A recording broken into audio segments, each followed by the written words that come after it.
আসসালামু আলাইকুম গাইস, দেখতেই পাচ্ছেন অনেক বৃষ্টি আমাদের এখানে, অনেক প্রচণ্ড বৃষ্টি হইতেছে।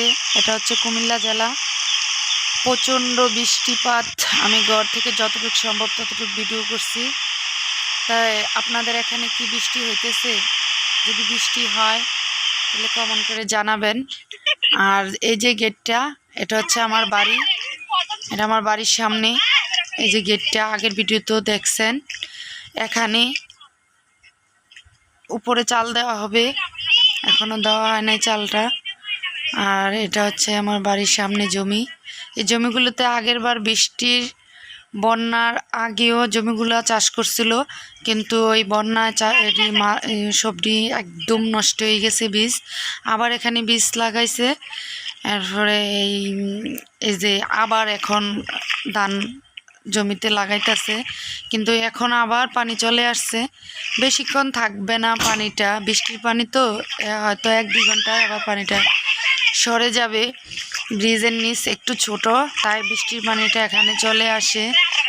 কিন্তু কখনো কোনো সময় আমরা দেখছি না যে এই জায়গায় পানি উঠতে, কিন্তু এই বছর 2024 সালে আইসা এ পর্যন্ত পানি এখানে 3 থেকে 4 বার পানিটা উঠছে। পানিটা একটু পর পরে চলে আসে, বৃষ্টি আসলেই পানিটা এখানে চলে আসে, জানি না কি কারণে চলে আসে। কিন্তু বারবার আমরা পানির নিচে জমিগুলা নষ্ট হইতেছে, আবার লাগাইতেছে, আবার নষ্ট হইতেছে, আবার লাগাইতেছে। দেখতে পাচ্ছেন অনেক পানি রাস্তার মধ্যে। আর এই যে রাস্তাটা একটু নিচা, আমরা মেইন রোড থেকে এই রাস্তাটা অনেক নিচা। এই যে কালো দাগগুলো দেখতেছেন, বন্যার সময় এই কালো, সামনে এই কালো দাগটা পর্যন্ত অনেক পানি উঠছিল, যার কারণে অনেক ফসল নষ্ট হয়ে গেছে।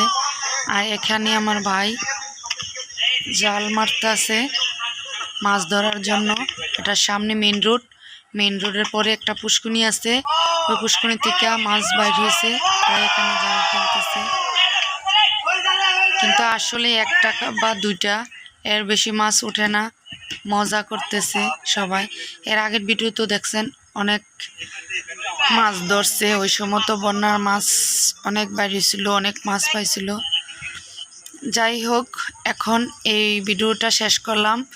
আসসালামু আলাইকুম, আল্লাহ হাফেজ।